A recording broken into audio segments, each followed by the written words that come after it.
Setelah pelaku ditangkap, satu demi satu kebohongannya mulai terungkap. Tetapi meski begitu banyak bukti yang memberatkannya, satu pertanyaan besar masih menggantung. Di manakah jasad Anna Walsh berada?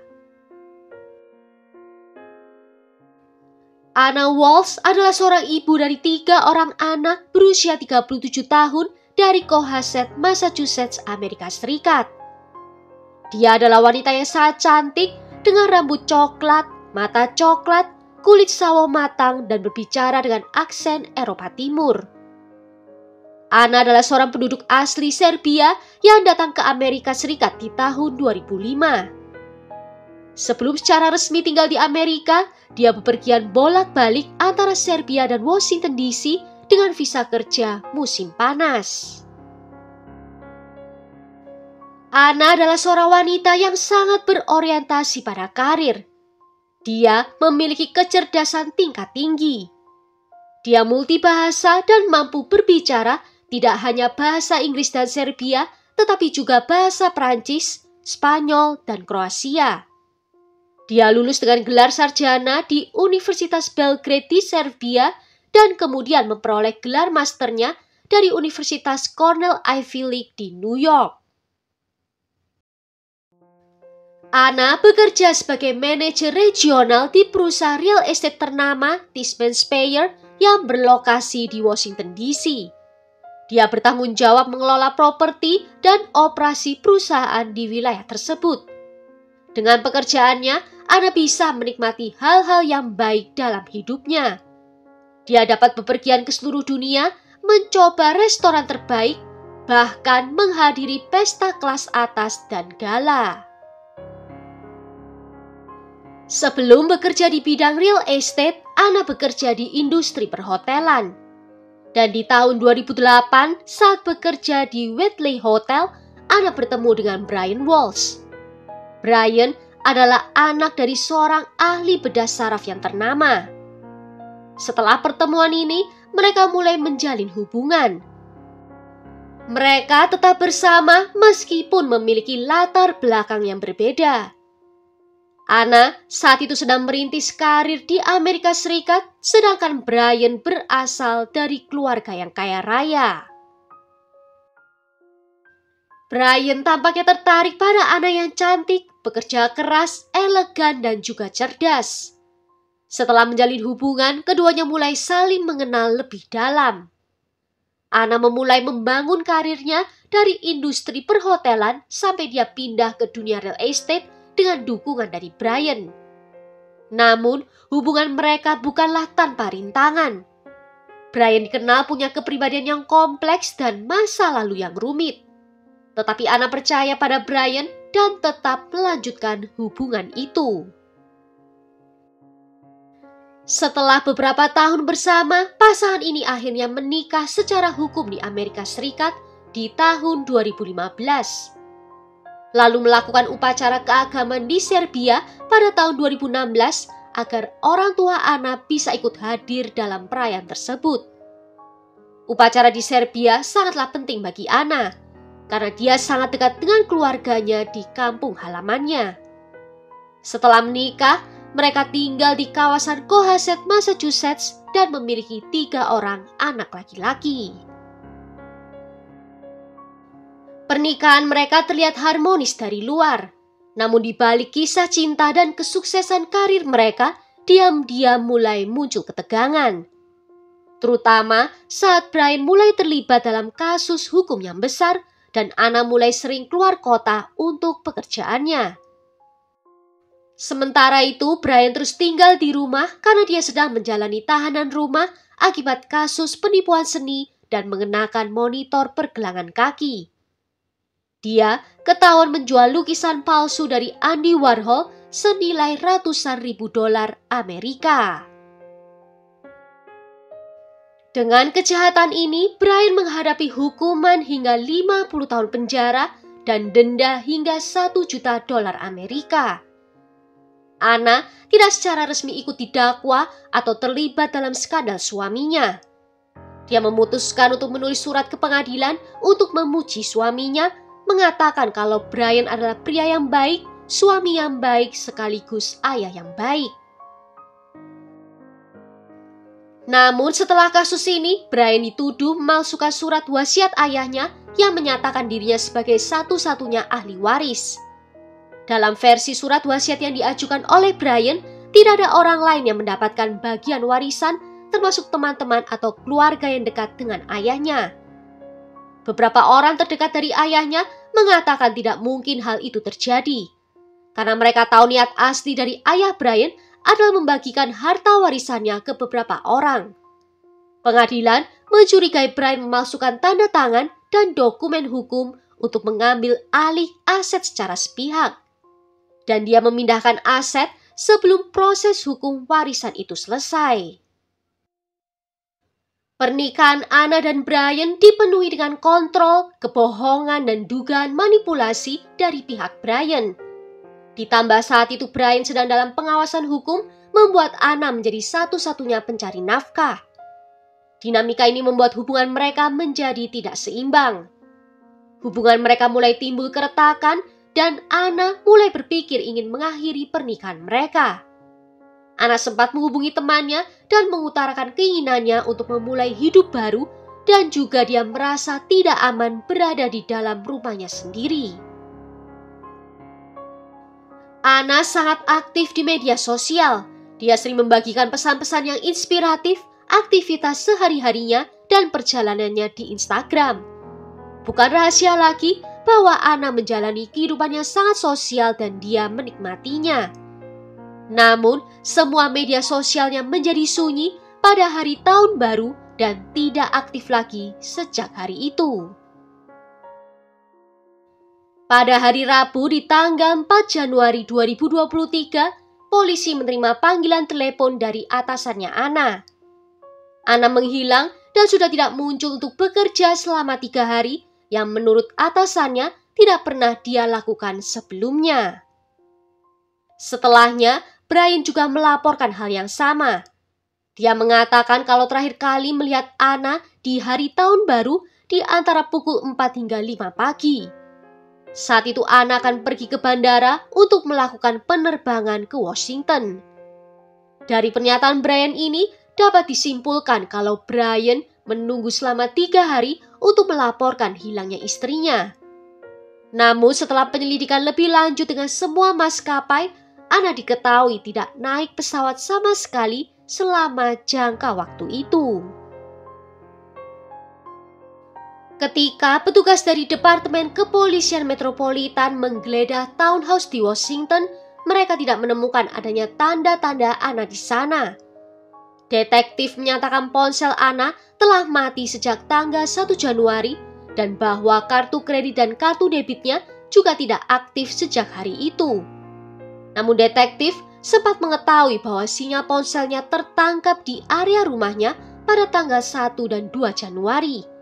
Yang berarti Anna berada di area itu selama jangka waktu tersebut, bukan di Washington DC. Saat ditanya polisi dirinya berada di mana pada tanggal 1 Januari itu, Brian menjawab kalau dia hanya pergi keluar ke toko Whole Foods bersama dengan anak-anaknya. Tetapi tidak ada rekaman CCTV atau tanda terima yang menunjukkan dia benar berada di toko tersebut. Lalu, pada tanggal 2 Januari, Brian mengaku pergi mengajak putranya membeli es krim. Namun nyatanya dia tidak hanya pergi membeli es krim, melainkan pergi ke Home Depot untuk membeli barang-barang yang mencurigakan. Seperti pel, ember plastik, sarung tangan, gergaji, dan cairan pembersih. Dengan total belanjaan senilai $450 yang dia bayar dengan uang tunai. Selanjutnya, polisi menemukan bahwa ponsel Brian melakukan perjalanan ke tempat pembuangan sampah di beberapa area yang berbeda di kota, di mana seharusnya dia tidak diperbolehkan untuk bepergian tanpa izin. Dari video pengawasan di sana menampilkan seseorang yang mirip dengan Brian membuang kantong sampah besar di beberapa titik yang berbeda. Kantong tersebut terlihat berat, menunjukkan ada benda yang besar di dalamnya. Dan dalam rekaman itu, Brian terlihat memakai masker dan sarung tangan. Petugas polisi menghabiskan waktu berhari-hari mencari Anna, mencari di rumahnya dan bahkan area sekitarnya. Detektif dan polisi dari semua departemen terdekat semuanya terlibat dalam pencarian Anna. Brian Walsh akhirnya ditangkap pada tanggal 8 Januari karena memberikan pernyataan palsu kepada polisi. Dia ditahan dengan jaminan sebesar $500.000 Amerika. Saat dia berada di dalam tahanan, polisi memutuskan untuk mendapatkan surat perintah penggeledahan untuk rumahnya. Dan setelah penggeledahan dilakukan, mereka menemukan adanya noda darah serta pisau berdarah yang rusak di ruang bawah tanah rumah. Juga terungkap bahwa Brian pernah melakukan pencarian di Google pada ponselnya di dini hari di tanggal 1 Januari. Pencarian yang meliputi berapa lama jenazah mulai berbau busuk, bagaimana cara membersihkan darah di lantai kayu, dan bagaimana membuat jenazah seorang wanita yang berbobot 50 kg. Pencarian ini dilakukan setelah waktu terakhir kali Anna terlihat. Dan hal ini jelas bertentangan dengan pernyataan Brian bahwa dia tidak tahu apa-apa soal hilangnya Anna. Setelah bukti-bukti terkumpul pada 17 Januari, Brian akhirnya secara resmi didakwa dengan pembunuhan Anna. Dia dikenai pasal pembunuhan tingkat pertama, penghilangan jenazah, dan memberikan keterangan palsu. Polisi mengawal Brian keluar dari Departemen Kepolisian Cohasset dengan tangannya di borgol. Ekspresinya datar dan nyaris tanpa emosi. Dia kemudian dibawa ke sidang dakwaannya untuk diberitahu tentang tuduhan yang dihadapinya. Brian tidak mengajukan pembelaan dan permohonan jaminan dan tetap ditahan tanpa hak untuk bebas sementara waktu.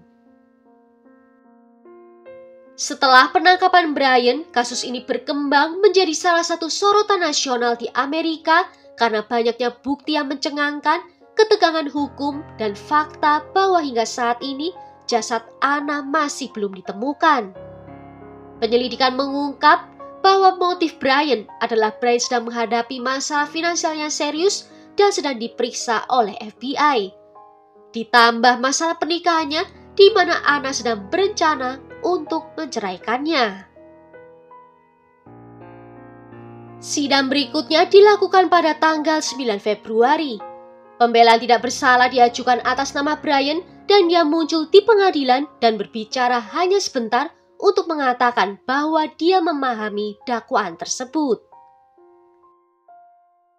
Selama berminggu-minggu setelah penangkapannya, polisi terus menggeledah rumah dan tempat pembuangan sampah di beberapa lokasi. Dan mereka menemukan pisau yang berdarah, sepatu, tas tangan, dan perhiasan yang semuanya adalah milik Anna. Juga ada ditemukan serpihan tulang kecil yang diduga milik dari manusia dan potongan gigi dan tulang rahang yang dikonfirmasi sebagai milik Anna melalui tes DNA. Ada potongan kain dengan darah Anna dan pakaian yang cocok dengan yang terakhir kali dikenakan oleh Anna. Penemuan ini memperkuat tuduhan bahwa Brian terlibat dalam kematiannya. Ditambah dengan ditemukannya sidik jari pada beberapa benda bukti. Pada pertengahan tahun 2023, jaksa menambahkan dakwaan tambahan terhadap Brian, termasuk perusakan dan penghilangan jenazah, penipuan bukti, dan pelanggaran aturan rumah. Semua ini memperkuat fakta bahwa Brian tidak hanya membunuh Anna, tetapi juga melakukan upaya untuk menyembunyikan kejahatannya. Keluarga Anna di Serbia masih menuntut keadilan dan berharap jasad Anna bisa ditemukan. Mereka mengaku sangat terpukul, dipenuhi kesedihan dan kebingungan karena mengetahui fakta bahwa suaminya sendiri yang membunuh Anna. Seiring bukti bermunculan, ibu Anna mengalami dilema yang besar antara rasa cinta pada ketiga cucunya dan kenyataan bahwa ayah mereka adalah tersangka dari pembunuhan putrinya. Ibunya juga mengungkapkan bahwa beberapa bulan sebelum Anna menghilang, dia sempat menyarankan agar ibunya datang ke Amerika untuk tinggal bersamanya. Namun ibu Anna menolak karena dia sedang sakit. Dan ibunya sangat menyesal telah menolak ajakan Anna dan mengatakan seandainya dia berada di Amerika, mungkin dia bisa mencegah pembunuhan itu terjadi. Sampai di tahun 2025, Brian masih ditahan tanpa jaminan di Massachusetts, menunggu persidangannya yang akan diadakan pada 20 Oktober 2025. Bukti tambahan masih terus disusun oleh jaksa. Jasad Anna masih belum ditemukan, tetapi jaksa menyatakan mereka memiliki bukti yang cukup kuat untuk bisa mengadili Brian. Strategi pembelaan ditujukan agar beberapa bukti utama tidak bisa digunakan di pengadilan. Pada bulan Mei 2025, hakim menggelar sidang terkait permintaan dari pihak pembela untuk menekan bukti berupa pencarian Google yang dilakukan oleh Brian. Pembela berargumen bahwa penegak hukum melebihi batas izin ekstrasi data dari perangkat yang diserahkan. Tetapi jaksa membantah, menyatakan pencarian tersebut vital dan diperoleh secara sah dari 8 perangkat yang ada di rumah keluarga Walsh. Jika hakim menyetujui pembelaan untuk menolak bukti pencarian di Google, ini bisa sangat mempengaruhi posisi jaksa.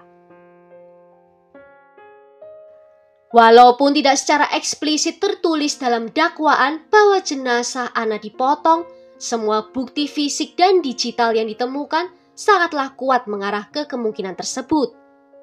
Di tengah ketidakpastian dan luka yang mendalam, satu harapan tetap menyala, bahwa keadilan akan datang untuk Anna, dan keluarganya bisa menemukan kedamaian di balik tragedi yang memilukan ini. Well, sampai di sini dulu kisahnya. Menurut kalian, hukuman apa yang pantas diberikan pada Brian? Tulis ya pendapat kalian tentang kasus ini di kolom komentar. Jika ada yang mau request kasus, juga bisa menuliskannya di bawah. Akhir kata terima kasih kalau sudah nonton video ini sampai akhir. Sampai jumpa di video berikutnya. Ciao!